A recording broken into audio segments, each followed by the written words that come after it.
ఒక కోర్ట్ ఇక్కడ లంచం పనిచేయదు, రికమెండేషన్ పనిచేయదు, త్రిమూర్తులు కూడా ఈ తీర్పును తిప్పలేరు. ఈ కోర్టు పేరు శని న్యాయస్థానం. మీరు ఈ జన్మలో సుఖంగా ఉన్నారా, కష్టాల్లో మునిగి ఉన్నారా? దానికి సమాధానం మీ పూర్వజన్మలో దాగి ఉంది. మరి దాన్ని ఎవరు తీర్పిస్తారు, ఎప్పుడిస్తారు? ఈ రోజు మీరు తెలుసుకోబోతున్నది శని భగవానుడికి అత్యంత ప్రీతికరమైన రోజు గురించి. ఈ రోజు చేసే ఒక్క తప్పు కూడా క్షమించరు, కానీ ఈ రోజు చేసే ఒక్క మంచి పని జీవితాన్నే మార్చేస్తుంది. వీడియో చివరి వరకు చూడండి, ఎందుకంటే చివరలో చెప్పే ఆ ఒక్క మంత్రం శని దోషాలున్న వారి జీవితాన్నే మార్చేస్తుంది. నమస్కారం, డెక్కన్ టీవీలోకి స్వాగతం. ఇలాంటి ఆధ్యాత్మిక చారిత్రక విషయాలు తెలుసుకోవాలంటే ఛానల్ని సబ్స్క్రైబ్ చేసి బెల్ ఐకాన్ నొక్కండి. నవగ్రహాలలో 7వ వాడు శనేశ్వరుడు. సూర్యభగవానుడికి ఛాయాదేవికి కలిగిన కుమారుడు. ఆయన సోదరుడు యమధర్మరాజు, సోదరి యమున. ఆయన స్నేహితులెవరో తెలుసా? హనుమంతుడు, కాలభైరవుడు. కృషాను, శౌరి, బబ్రు, రౌద్రాంతక, సూర్యపుత్ర, ఇలా ఎన్నో పేర్లు ఆయనకున్నాయి. కశ్యప గోత్రం. చాలామంది శనిని క్రూరుడని, భయపెట్టే దేవుడని అనుకుంటారు. కాని నిజం వేరు. మనసారా ఆరాధించే భక్తులను కష్టాల నుండి గట్టెక్కించే కరుణామూర్తి ఈ శనేశ్వరుడు. ఇక్కడే ఉంది అసలు ట్విస్ట్. జ్యోతిష్య శాస్త్రం ప్రకారం శనివారానికి అధిపతి మాత్రమే కాదు, ఏ వ్యక్తికైనా పూర్వజన్మ సుకృత దుష్కృత ఫలితాలను ప్రదానం చేసే అధికారం శనిది. అంటే మీరు పుట్టినప్పటి నుండి అనుభవిస్తున్న కష్ట సుఖాలు అవన్నీ మీ పూర్వజన్మ కర్మల ఫలితమే. శని దశల్లో వ్యక్తికి జన్మలోని దుష్కర్మలకు సైతం దండన లభిస్తుంది. బయటకు చూస్తే శని క్రూరుడిలా కనిపిస్తాడు, కాని వాస్తవానికి ఆయన మనల్ని అగ్ని పరీక్షకు గురిచేసి సత్కర్మల వైపు మళ్లించే న్యాయాధిపతి. లంచాలు, రికమెండేషన్లు ఏవీ ఆయన కోర్టులో పనిచేయవు. ఇప్పుడొస్తుంది అసలు రహస్యం. శనివారానికి అధిపతి శ్రీమన్నారాయణుడు, త్రయోదశికి అధిపతి కామదేవుడు అంటే శివుడు. ఈ రెండు కలిసే రోజే శని త్రయోదశి. అందుకే ఈ రోజు శనికి అత్యంత ప్రీతికరమైనది. క్షీరసాగర మదనం జరిగినప్పుడు హాలాహలం అనే విషం పుట్టింది.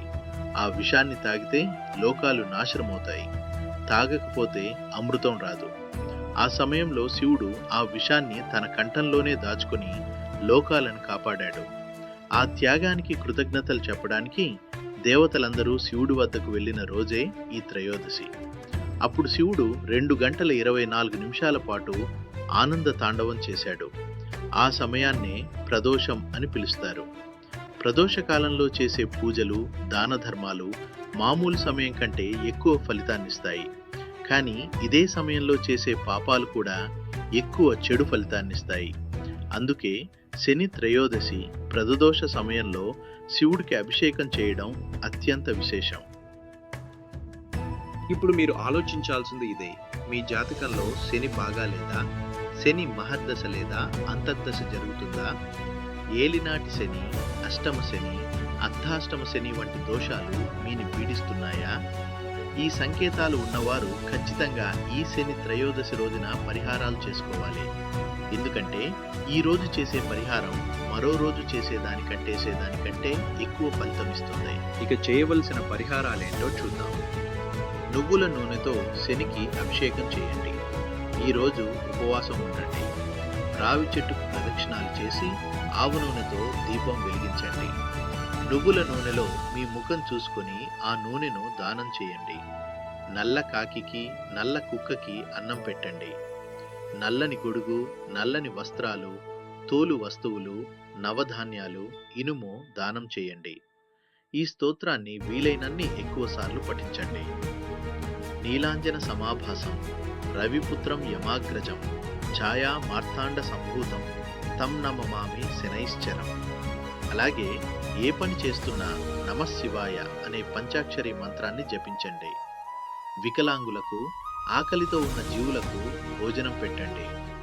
ఒక్క విషయం గుర్తుంచుకోండి, ఎవరి వద్ద నుండి ఇనుము, ఉప్పు, నువ్వుల నూనె చేతితో తీసుకోవద్దు. మద్య మాంసాలను ముట్టుకోవద్దు. శనేశ్వర గాయత్రి మంత్రం.